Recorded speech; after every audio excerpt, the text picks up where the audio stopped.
Hormuz കടലിടുക്ക് അടച്ച് US ആക്രമണത്തിന് മറുപടി നൽകി ഇറാൻ. അമേരിക്കൻ പ്രസിഡന്റ് ഡൊണാൾഡ് ട്രംപിന്റെ നിർദ്ദേശത്തെ തുടർന്ന് ഇറാനിലെ വിവിധയിടങ്ങളിൽ US സേന ആക്രമണങ്ങൾ നടത്തിയതോടെയാണ് ഇറാന്റെ പ്രതികാരം.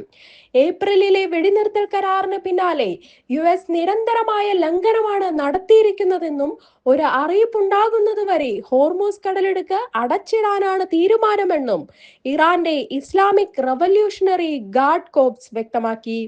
ഹോർമുസിലൂടെ കടന്നുപോകുന്ന എണ്ണ ടാങ്കറുകൾ, വാണിജ്യ കപ്പലുകൾ എന്നിവയെ എല്ലാം ഇത് ബാധിക്കുമെന്ന് IRGC വ്യക്തമാക്കിയിട്ടുണ്ട്.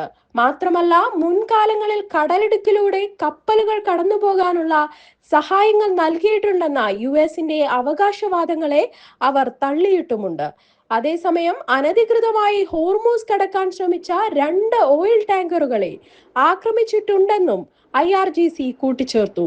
ഹോർമുസിന് സമീപം US അപ്പാച്ചി ഹെലികോപ്റ്റർ തകർന്നു വീണതിന് പിന്നാലെ US-ഉം ഇറാനും പരസ്പരം ആക്രമണങ്ങൾ നടത്തിയിരുന്നു. ഇതോടെയാണ് പശ്ചിമേഷ്യൻ സംഘർഷത്തിൽ സമാധാനം സ്ഥാപിക്കാനുള്ള ശ്രമങ്ങൾ വിഫലമായത്. കഴിഞ്ഞ ദിവസം ഇറാനെ ശക്തമായി ആക്രമിക്കുമെന്ന് ട്രംപ് മുന്നറിയിപ്പ് നൽകുകയും ചെയ്തിരുന്നു. ഇറാന്റെ അനാവശ്യവും തുടർച്ചയുമായുള്ള ആക്രമണങ്ങൾക്കുള്ള മറുപടിയാണ് നൽകിയെന്നാണ് US സേന ബുധനാഴ്ച പ്രതികരിച്ചത്. ശേഷം ദ്വീപിലും ഹോർമുസ് തീരത്തിന് സമീപത്തുള്ള ബന്ദർ അബ്ബാസ്, സിരിക്ക എന്നിവിടങ്ങളിലെ നഗരങ്ങൾ ഉൾപ്പെടെ സ്ഫോടനങ്ങൾ നടന്നതായി ഇറാൻ മാധ്യമങ്ങൾ റിപ്പോർട്ട് ചെയ്യുന്നു. ഗാർഖാന്റെ വടക്കൻ നഗരത്തിലുള്ള സ്ഫോടനത്തിൽ 2 പേർക്ക് പരിക്കേൽക്കുകയും ചെയ്തിട്ടുണ്ട്.